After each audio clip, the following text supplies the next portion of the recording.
南有一間食早頓甲宵夜的老店，已經陪伴在地人一假日的時間，講做到10月底就要收起來，是互濟老顧客真唔甘。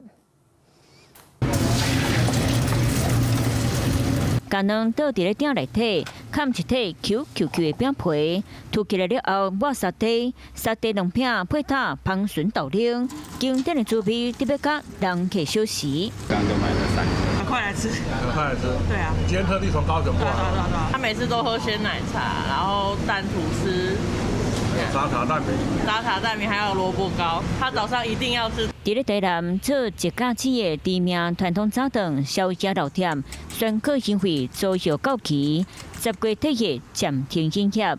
聽到這個消息，互真濟歲囡仔食甲大漢的老顧客，攏真唔甘。很可惜啊，怎麼會就是歇業了？大家對美食攏會用收起來啊。開路邊攤賣到開店面，60年的光陰，老厲害美食，早就掉佇咧人客的心肝喜。無做消息，第二代頭家娘甲大家說多聲嘛，講甲後天。謝謝他們一路來的相伴，一路來的支持。對，我很感謝他們，很捨不得。雖然10月底收檔，不過業者嘛講，未來若找到適合的店面，會去開門做生意。